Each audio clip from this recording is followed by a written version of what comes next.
All right, the times they are a-changing for my Minnesota Vikings. It looks like a roster overhaul is in full effect right now for my team. Getting rid of some fan favorites, some Minnesota legends, some Vikings legends. Adam Thielen, one of them. Sad to see him go. But it looks like the second-year regime of Kwesi Adofo-Mensah and Kevin O'Connell are trying to get their blueprint in place, put their fingerprints all over this roster. See it to the Zimmer Spielman guys, and hello to the new Vikings guys. It makes a lot of sense. You want to clear out the crap and bring in the new. Now, some people are complaining that they should have done this last year, but I think they bought themselves a lot of real estate, not only with the fans, with ownership, within the locker room, that they know how to win games. 13 wins last year and a division title really lets people buy into them. And now they are making the tough decisions, getting rid of some well-loved Vikings veterans.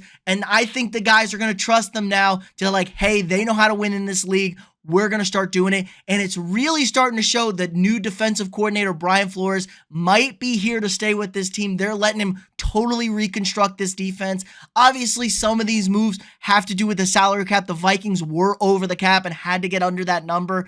But it's a lot of veteran guys. It's a lot of old people. They're not necessarily even trying to restructure contracts. They're just flat out cutting them. So it's a little bit surprising. I know the defense was at rock bottom, so they couldn't get any worse. So might as well bring in all new people. But it's sad to see some of these names go. Adam Thielen in particular, he's a Minnesota Vikings legend. Honestly, he came out of nowhere, undrafted rookie, the smallest school in the world, his hometown team, and he turned out to be a stud for them, had a fantastic career for them.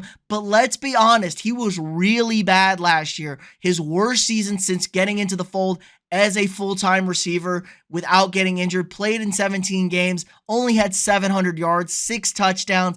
It's just a really big fall off for him. And not to mention his wife's outlash on Instagram talking about how he wasn't going to take less money. And if he wants to go compete for a championship, good on him. It's sad to see him go, but some of these moves just have to be done. I know some Viking fans are upset by it, but another crazy story here is we have Za'Darious Smith. Za'Darious Smith had a really good start to the season last year, but ended up being pretty awful down the stretch, was not an impact as a pass rusher. He tweeted out saying goodbye to the Vikings fans, asking for his release, but it seems like the Vikings don't necessarily want to cut him. Now, they can save some money if it's a post-June 1st. We'll get into the cap breakdown here in a second, but it's a weird situation with Za'Darious. He doesn't seem to want to stay in Minnesota. Again, some will say once a Packer, always a Packer from Za'Darious, but it's an awkward situation. The team kind of wants to hang on to you. They said, you have said goodbye to the fans. You want to be released.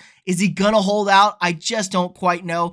And now even more veterans, teams that the guys love. Harrison Smith, potentially the next one. There was all these reports that Harry was going to get a restructure with the Vikings, bring his cap number down, keep him in this new defense. Brian Flores loves blitz and safeties. He still has that in his arsenal. May not be as good of a coverage guy anymore, but he can still go delay the wood. He is the hitman for a reason, but it's looking like he might get cut. Very surprising. Another surprising cut on this defense. Rookie contract corner Cameron Dantzler. Now, there were some issues last year. Him taking some time for some personal matters. Kind of fell his way out of the rotation after being injured. Replaced by Duke Shelley, who the Vikings have yet to re-sign yet. Seems like they want to bring him back. He wants to come back, so I expect them to bring him in. But a very surprising roster move by the Vikings again. But let's just look at this cap breakdown.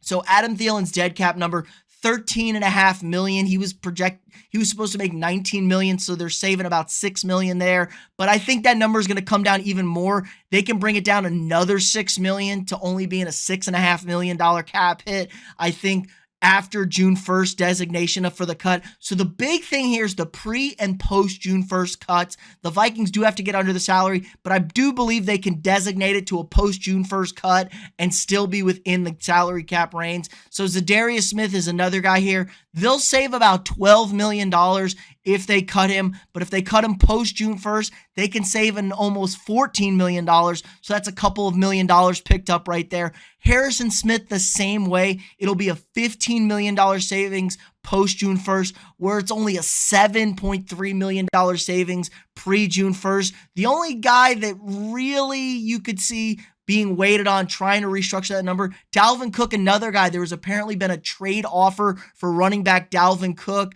Now, I'm all for moving on with Cook. He's an expensive running back. They'll save about $5 million getting rid of him.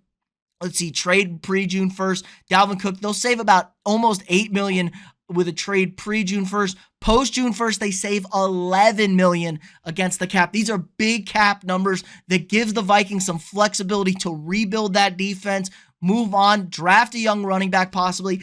I'll take anything as high as a third round pick. I'll love if I can get a fourth or fifth round pick for Cook. I'm absolutely taking that. Plus the cap savings we could see. It's starting to look like they possibly could be moving on from Kirk Cousins. There was talk that they were trying to extend him for a couple of seasons. They weren't about another 1-year extension.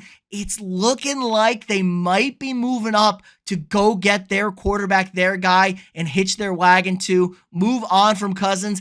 And I'm starting to fear it's quarterback Will Levis out of Kentucky. They apparently fell in love with him at the combine. His coach at Kentucky had some relationship with Kevin O'Connell. So it's a really interesting situation right now. I wouldn't love moving up any higher than 10 to go get Will Levis, but I don't think Levis is going to be there at 10. So it's a very interesting situation. Lots of moves to be made for my Vikings, but let me know what you guys think in the comments below. Are the Vikings in a full rebuild? Are they going to be better next year, or are they going to take a step back?